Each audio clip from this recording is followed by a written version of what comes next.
मेरी जेठानी की कोई औलाद ना थी और उनका पति भी इस दुनिया से जा चुका था। उनको इतना सदमा पहुंचा कि वो बैठे बैठे बेहोश हो जाती थी। मेरा पति उनको डॉक्टर के पास ले जाता और फिर वापसी पर जेठानी बहुत खुश होती और काफी सारे बैग भी पकड़े होते।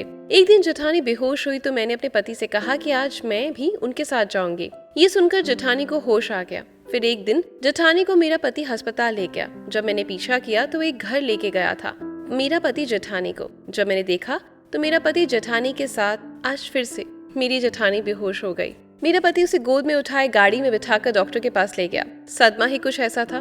मेरे जेठ का कुछ दिन पहले ही इंतकाल हुआ था। मेरी जेठानी को बार बार दौड़े पड़ने लगे। मेरी जेठ और जेठानी में बहुत मोहब्बत थी।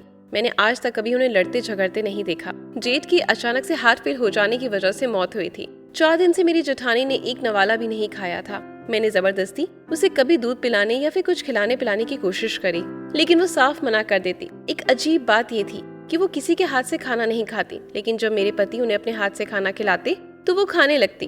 मैं और मेरे पति जेठानी का बहुत ख्याल रखते। एक तो वो बेऔलाद थी, उस पर अब पति का गम भी।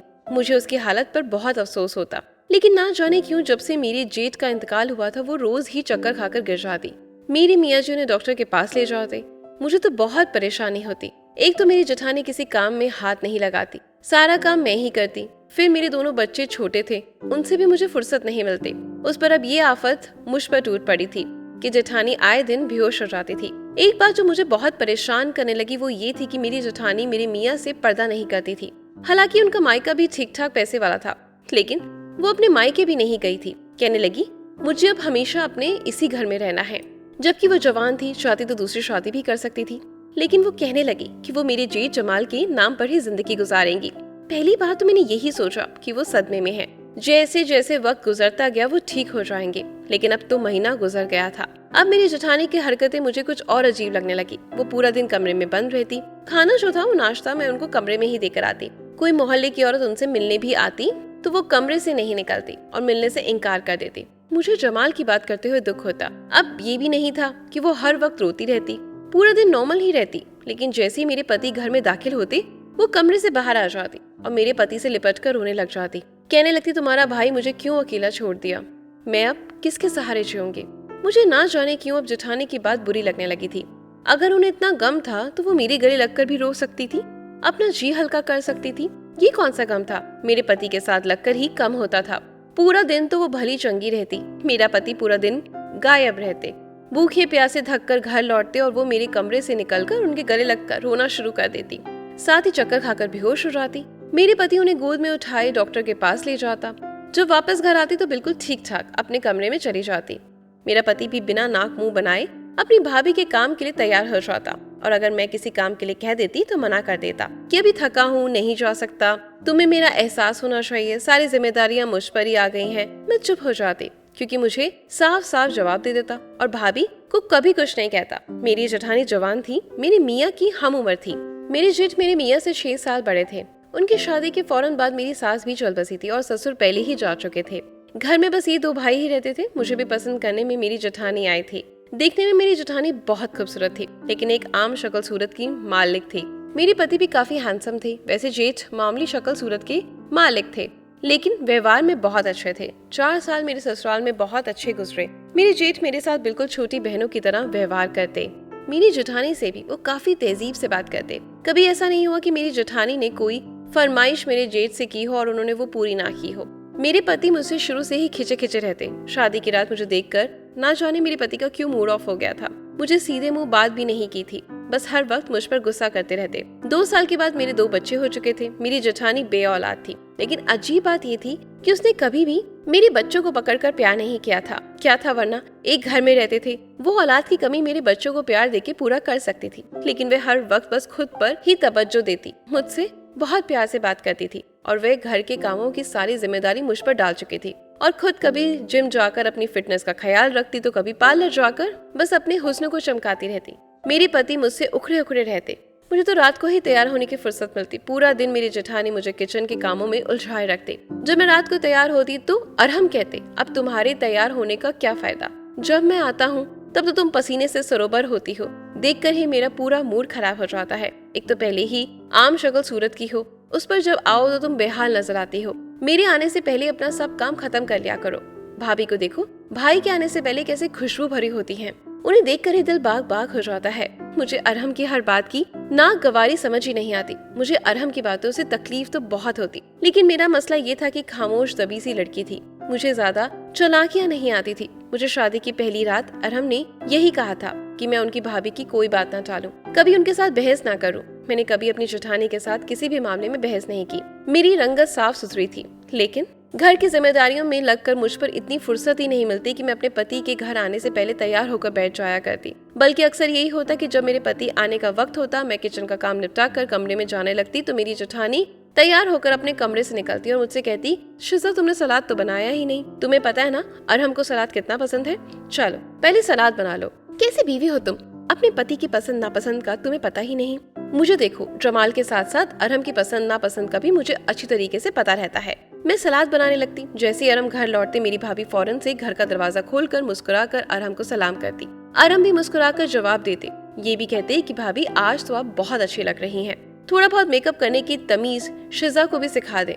जब मैं घर आता हूँ तो वो किचन में ही नजर आती हैं। थोड़ा सा भी इससे करीब होकर बात करो तो अदरक लहसुन और पसीने की बू आती है। मेरा तो जी मतलाने लगता है। अरहम की बातें सुनकर मेरी जेठानी खिलखिलाकर हंसने लगती। कहती, भाई तुम्हारी बीवी सुस्ती बहुत है, पूरा दिन उसके घर के काम खत्म ही नहीं होते। मैं तुम्हारे भाई के आने से पहले सब काम निपटा कर देखो कैसे फ्रेश हो जाती हूँ। लेकिन मुझे ये बात समझ नहीं आती कि ये रंग रूप को वो सिर्फ अरहम को ही दिखाती थी। जब मेरे जेठ अपने काम से थके आते तो वो तब भी वो आंगन में अरहम के साथ बातों में मशरूफ रहती। बाहर की डोर बेल बजती तो मुझसे कहती, शीजा दरवाजा खोलो, तुम्हारे भाई आए होंगे। मैं किचन से सलाद बनाने के बाद रोटियां पकाकर बाहर निकलती, दरवाजा खोलती, अपने जीत को सलाम करके अपने कमरे में चली जाती। जब नहा धोकर जल्दी जल्दी नीचे आती तो भाभी टेबल पर खाना लगा चुकी होती। बल्कि कई बार तो ये होता कि अरहम और भाभी खाना खा चुके होते। मेरे जेठ भी थके हुए आते और अब वो फ्रेश होकर बाहर आते तो उनका खाना भी ढका हुआ रखा होता था। भाभी अरहम के साथ टीवी देख रही होती थी, लेकिन मेरे जेठ उनकी बातों को महसूस नहीं करते। वो चुपचाप खाना खा लेते। जैसे ही खाना खाकर खाली होते भाभी मुझे कहती कि अब किचन तुम संभालो, मैं बहुत थक गई हूँ। मैं टेबल से बर्तन उठाने लगती और ये सोचती कि पहले भी तो मैं ही किचन संभालती थी। वो करती ही क्या थी, बस अपने हुस्न को चमकाती रहती हैं। शादी के चंद माह में ही मैं गर्भवती हो गई थी। अरहम का रवैया भी मुझे कुछ बेहतर हो गया था। जब मेरा पहला बेटा हुआ तो अरहम के साथ साथ मेरे जेठ भी बहुत खुश हुए। उन्हें बच्चों की बहुत ख्वाहिश थी। वो जब भी घर लौटते तो मेरे बेटे को पकड़ लेते और इससे बहुत प्यार करने लगते। वहीं उनका उल्टा मेरी जेठानी मेरे बेटे को नहीं पकड़ती। वो मुंह से भी बहुत कहती थी कि उन्हें औलाद की बहुत ख्वाहिश है, लेकिन मैंने कभी उनकी आंखों में औलाद की तड़प नहीं देखी। अभी मेरा बड़ा बेटा चंद माह का ही हुआ था कि फिर से गर्भवती हो गई। मुझे लगा था कि मेरी खराब तबीयत को देखते हुए मेरी जेठानी मेरा एहसास करेगी, लेकिन मेरी जिम्मेदारी इतनी ही रही। छोटे बच्चे के साथ इस हालत में भी मैं किचन के सब काम संभालती थी। अगर कभी अरहम से शिकवा कर भी देती तो भाभी मेरी बिल्कुल मदद नहीं करवाती, तो वो मुझ पर ही चलाने लगते। कहते कि तुम अब जाहिल औरतों की तरह लगाई बुझाई शुरू कर दो ताकि हमारे घर में फसाद पड़ जाए। भाभी भी तो है, मजाल है उन्होंने कभी तुम्हारी बुराई की हो मुझसे, क्योंकि वो घर बनाना जानती हैं, रिश्ते निभाना जानती हैं, तुम्हारी तरह नहीं। खबरदार दोबारा भाभी के खिलाफ कुछ भी कहा। जरा सा काम क्या बढ़ गया, तुम तो मेरे सिर पर चढ़ गई हो। अरहम मेरी बातें सुनते ही नहीं थे। मुझे समझ ही नहीं आती थी कि भाभी दिन भर करती क्या थी। किचन की सारी जिम्मेदारियां मुझ पर डाल रखी थी। सफाई, कपड़े धुलाई वो सब मैं कर लेती थी और बाकी करने को बचता ही क्या था। दूसरा बेटा होने पर बिल्कुल घनचक्कर से बनकर रह गई थी। अक्सर ऐसा होता कि मैं बच्चों और घर की जिम्मेदारियों में अरहम को बिल्कुल वक्त नहीं देती। बाकी मैं दिन भर की थकी होती, लेटते ही गहरी नींद में सो जाया करती। कुछ वक्त खुद को तवज्जो देने का भी कुछ वक्त नहीं मिलता था।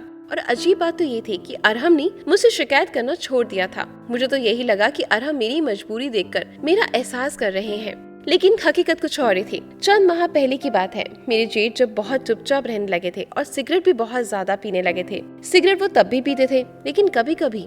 लेकिन अब तो वो हर वक्त सिगरेट पीते नजर आते, किसी गहरी सोच में डूबे रहते। मेरी जेठानी का वही रूटीन था, अपनी फिटनेस का ख्याल रखना, सजना संवरना। वो लापरवाह किस्म की औरत थी, या शायद खुद को बहुत पसंद थी। मेरी जेठ की उन्हें खास परवाह नहीं थी। मेरी बच्चों का जुड़वा बच्चों वाला हाल ढाल था। एक बीमार होता तो दूसरा भी बीमार पड़ जाता। एक को भूख लगती तो दूसरे को भी भूख लग जाती। मुझे खाना बनाने के लिए रात को उठकर किचन में जाना ही पड़ता। मैं जब कमरे से निकलकर लॉन्च में आती तो मेरे जेठ अपने कमरे की बजाय लॉन्च में बैठे सिगरेट पी रहे होते। वो किसी गहरी सोच में डूबे होते। ना उन्हें मेरे किचन में जाने का पता चलता और ना ही वापस अपने कमरे में जाने का पता चलता। वो अपनी ही सोच में मग्न थे। जब मैं कमरे में गई तो दोनों बच्चे रो रहे थे। अरहम उनकी वजह से उठकर गुस्से में लग रहे थे। मैंने दोनों बच्चों को खाना खिलाया, वो चुप हो गए। मैंने अरहम से कहा कि जमाल भाई आजकल बहुत चुप रहने लगे हैं, सिगरेट भी बहुत ज्यादा पीते हैं, क्या वजह है? अरहम शायद नींद में थे। कहने लगे ऑफिस की टेंशन होगी, ठीक हो जाएगी। ये कहकर लेट कर सो गए। लेकिन जमाल भाई ठीक होने की बजाय अपने गम में अपने सीने में छुपाए दुनिया से रुखसत हो गए थे। अब मेरी जेठानी ने एक नया तमाशा शुरू कर दिया था। जैसे ही अरहम ऑफिस से घर आते तो वो कमरे से निकलकर उनके गले लगकर रोने लगते और चक्कर खाकर बेहोश हो जाती। अरहम उन्हें गोद में उठाकर गाड़ी में बिठाकर डॉक्टर के पास ले जाते। जब वे वापस आती तो जेठानी खुश नजर आती। मेरी तो हैरत की इंतहा उस दिन न रही जिस दिन उनकी इद्दत पूरी हो चुकी थी। शोक रंगदार जोड़ा पहने फुल मेकअप करे कमरे से बाहर निकली थी। फिर रोने लगी। शक्ल बनाकर अरहम से कहने लगी, जमाल को भी मैं ऐसी ही अच्छी लगती थी, कहते थे तुम हमेशा सजी सवरी रहा करो, लेकिन अब वो नहीं रहे। लोग मुझे कहाँ इस तरह से बना सवरा देखकर जीने देंगे जैसे जमाल चाहते थे। उनकी बात सुनकर अरहम भी उनकी बात की तारीफ करने लगा। कहने लगे आप रोज ऐसे ही तैयार रहा करें जैसे भाई को अच्छी लगती थी। उनकी गलत बात पर भी मेरी क्या मजाल थी कि मैं अरहम के आगे कुछ कह जाती। अब तो रोज तैयार होने लगी, घंटों अरहम से बातें करती रहती मुझसे। अब ये सब देखा नहीं जा रहा था। हर 2 से 3 दिन के बाद में वो बेहोश होने का ड्रामा करती। अब तो जब अरहम के साथ वापस आती तो हाथ में शॉपिंग बैग भी होते और अरहम उससे कहते कि भाभी का दिल बहलाने के लिए मैंने उन्हें शॉपिंग करवा दी, ताकि उन्हें ये महसूस न हो कि जमाल भाई अब नहीं है। एक बार तो कुछ मेरी नजरों ने देखा, मेरे होश उड़ने के लिए काफी था। रात को मैं बच्चों के रोने की आवाज सुनकर बैठी, बराबर में देखा तो बिस्तर खाली था। अरहम गायब थे। जब मैं फीडर बनाने के लिए कमरे से बाहर निकली तो मुझे अपनी जेठानी की हंसने की आवाजें आ रही थी। मैं धीरे धीरे कदम उठाती और उनके कमरे तक पहुंची। दरवाजा बंद था, लेकिन खिड़की का पट खुला था। जो कुछ मेरी आंखों ने देखा तो मेरे पैरों तले जमीन निकल गई। मैं वापस अपने कमरे में आकर रोने लगी। मैंने बच्चे को फीड दिया और सुला दिया। कुछ देर के बाद ही अरहम मुस्कुराते हुए कमरे में दाखिल हुए। मुझे देखकर कहने लगे तुम अभी तक जाग रही हो? मैंने पूछा आप कहाँ थे? तो कहने लगे भाभी भाई के बाद बहुत उदास हो गई थी। मैंने पानी पीने कमरे से बाहर निकला तो मुझे उनके कमरे से रोने की आवाज आ रही थी, इसलिए मैं उनके पास चला गया था। उन्हें तसल्ली दी। मैं थोड़ी मुस्कुराई और कहा आपके यहाँ भाभी को सीने से लगाकर तसल्ली दी जाती है? मेरी बात सुनकर वो मुझे घूरने लगे। कहने लगे ओह तुम मुझे छुप छुप कर देखती हो, क्या समझती हो तुम मुझे? वो मेरी भाभी है, मेरे भाई की बीवी। मैं उन्हें छोटा भाई समझकर तसल्ली देता हूँ, लेकिन अगर तुम मुझ पर यूं ही शक करती रही तो हाँ मैं जरूर उनसे शादी कर लूंगा। ये बात सुनकर तो मेरे होशो हवास गुम हो गए। मेरा मायका कोई पैसे वाला तो था नहीं। फिर मेरी और भी छोटी बहनें थी जो शादी के लायक थी और अच्छे रिश्ते के इंतजार में बैठी थी। मैं अपने 2 बच्चों के साथ मायके जाकर नहीं बैठ सकती। मैंने एक चुप साथ ली और मेरी जेठानी तो और भी बेतकल्लुफ हो गई थी। अब तो वो अरहम के साथ बाहर खाना खाने के लिए भी चली जाती। वो मुझ पर हुक्म भी चलाने लगी थी, लेकिन मैं भी कब तक सब्र का दामन थामे रखती। एक दिन मैं उन पर चिल्लाने लगी। मैंने कहा कि आपके अंदर शराफत नाम की चीज है भी या नहीं? अरहम के साथ होते हुए आपको शर्म नहीं आती? वो पति मेरा है, लेकिन रात आप उसे रो धोकर अपने कमरे में बुला लेती हैं। उसी दिन भी जब मैंने कमरे की खिड़की से देखा तो आप अरहम के सीने से लगी हंस रही थी। कह रही थी कि तुम मुझे बिल्कुल जमाल की तरह लगते हो। जब मेरे करीब आते हो तो मुझे लगता है कि जमाल मेरे पास है। प्लीज अरहम मेरे पास से उठकर मत जाओ। और अरहम आपका सर सहला रहा था। कहने लगा आप क्यों हर वक्त भाई को याद करती रहती हैं? इस तरह तो बीमार पड़ जाएंगी। मैं एक औरत होने के नाते कैसे सब बर्दाश्त कर सकती थी? जिस कुर्बत और मोहब्बत पर मेरा हक था वो अरहम की भाभी आंसू बहाकर हासिल कर लेती थी। वो मेरी बात सुनकर ठाके लगाकर हंसने लगी। कहने लगी जाकर पहले अपनी शक्ल आईने में देखो और फिर अरहम को देखो। तुम उसके साथ कहाँ जचती हो? तुम उसकी बीवी कम और नौकरानी ज्यादा लगती हो। मुझे उनकी बात सुनकर अफसोस हुआ। मैंने कहा तो फिर आपने मुझे अपने देवर के लिए क्यों पसंद किया? उनके लिए किसी खूबसूरत लड़की का इंतजाम क्यों नहीं किया? इंसान देखने में जैसा भी हो, लेकिन नाइंसाफी बर्दाश्त नहीं कर सकता। मुझसे ये बात बर्दाश्त नहीं हुई थी। वो इस बात पर हंसने लगी। कहने लगी मैंने जानबूझकर तुम्हें अरहम के लिए पसंद किया है। मैं जानती थी कि तुम और अरहम के हिसाब से अच्छी नहीं हो। असल में मुझे अरहम के लिए तुम जैसी आम शक्ल सूरत की लड़की चाहिए थी, ताकि वो तुम्हारी बजाय मुझे देखने पर तवज्जो दे, मेरी तारीफ करे। क्योंकि मेरे साथ भी ऐसा ही हुआ, क्योंकि मैं बेमिसाल हुस्न की मालिक थी। लेकिन मेरे वालिद ने जमाल की सिर्फ शराफत देखकर एक मामूली शक्ल सूरत वाले शख्स से मेरी शादी करवा दी। मैं जब विदा होकर इस घर में आई तो पहली बार मैंने अरहम को देखा। वो अपने भाई से बिल्कुल अलग था। पहली नजर में अरहम पर अपना दिल हार बैठी। जमाल के कमरे में दुल्हन बनकर बैठी हुई थी, लेकिन मेरे जहन में बस सिर्फ एक ही शख्स था और वो था अरहम। जमाल मेरे हुस्न की तारीफ बहुत करते थे, लेकिन मुझे कभी उनका जबान से अपनी तारीफ अच्छी नहीं लगती थी। मैं तो रोज अरहम के लिए सजती सवरती थी। वो मुझे भाभी समझता था, इज्जत भी करता था, लेकिन एक ही तकलीफ होती मुझे अरहम से कि मुझसे दूर दूर रहता था, मुझे देखता ही नहीं था। शायद इसलिए कि मैं उसके भाई की बीवी थी। लेकिन अरहम की ये आदत मेरी जान जलाकर रख देती थी। मेरी सास बीमार रहती थी, उसे मेरी खिदमत की जरूरत थी, लेकिन मुझे ना पति की परवाह थी, ना बीमार सास की। मैं हुस्न की मलिका थी, मुझे हसीन मर्द चाहिए था, और अरहम मेरे म्यार पर पूरा उतरा था। जमाल को बच्चे अच्छे लगते थे, लेकिन मुझे अपनी फिटनेस प्यारी थी। मैं कोई बांझ नहीं हूँ, ना ही जमाल में कोई ऐसी कमी थी। मैंने खुद ही बच्चों का झंझट नहीं पाला, क्योंकि मैं जमाल से दूर रहने के और अरहम से करीब होने के बहाने ढूंढती। अपनी सास के इंतकाल के बाद मैंने अरहम से बातें करने लगी, उसके साथ वक्त गुजारने लगी। जमाल को यही लगता था कि मैं अरहम का ख्याल रख रही हूँ, ताकि उसे माँ की कमी महसूस ना हो। जब भी अरहम ऑफिस से वापस आता तो मैं तैयार होकर उसके सामने आती। फिर मैं अरहम से खुद पूछती कि मैं कैसी लग रही हूँ, क्योंकि मैं चाहती थी कि वो मुझे देखे और मुझे देखकर मेरी तारीफ कर दे। तो मैं हवा में उड़ती फिरती रहती। अगर अरहम की बीवी मुझसे ज्यादा हसीन होती तो वो उसकी तरफ खोज रहा था, जो मुझसे बर्दाश्त नहीं होता। तुमसे शादी के बाद उसने मुझसे शिकवा किया था कि मैंने तुम्हें उसके लिए क्यों पसंद किया। कहने लगा कि भाभी कोई अपने जैसी लड़की ढूंढ लाती। ये सुनकर तो मेरा दिल ही झूम उठा। तुम्हें मैं हर वक्त इसलिए किचन में उलझाए रखती हूँ, ताकि तुम कभी भी अरहम के दिल में घर ना कर सको। वक्त यूं ही गुजर रहा था, लेकिन जमाल को मुझ पर शक हो गया। उन्होंने मुझे मुंह से तो कुछ नहीं कहा, लेकिन ये गम दिल को लगा लिया, और वो मेरी आंखों में अरहम की मोहब्बत को देख चुके थे। मैं उनसे अरहम के लिए मोहब्बत का इजहार भी कर चुकी थी। ये भी कह चुकी थी कि वो मुझे बिल्कुल पसंद नहीं। मैं उनके साथ मजबूरन जिंदगी गुजार रही हूँ। उसके बाद से जमाल कमरे की बजाय लॉन्ज में सोने लगे, चुप चुप से रहने लगे। शायद इनसे ये बर्दाश्त नहीं हुआ, इसलिए मेरी उनसे जल्दी जान छूट गई, और अब अरहम की सारी हमदर्दियां मेरे साथ है।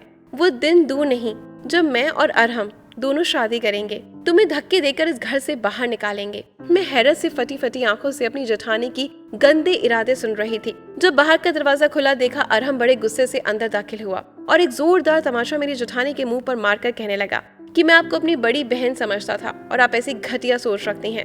मेरे बाप जैसे भाई को आपने मौत के घाट उतार दिया। अभी के अभी यहाँ से दफा हो जाएं, वरना मैं आपको जान से मार डालूंगा। जिस गुस्सेल अंदाज से अरहम बोल रहे थे, लगता था कि अपनी भाभी की सारी बातें सुन चुके थे। मैं दिल में अपने रब का शुक्रिया अदा कर रही थी, क्योंकि मेरी बात पर तो शायद उनको कभी भरोसा ही नहीं होता। मेरी जेठानी की सच्चाई अरहम के सामने खुल चुकी थी, इसलिए वो वहाँ से चली गई। अरहम मुझसे नजरें झुकाकर कहने लगे कि मुझे माफ कर दो, मैंने तुम्हारे साथ अच्छा नहीं किया। रिश्तों की खूबसूरती इसी में है कि जो भी रिश्ता हमारे अल्लाह ने दूसरे के साथ बनाया है, उसे उसी की नजर से देखो और गुजारा जाए। धन्यवाद दोस्तों।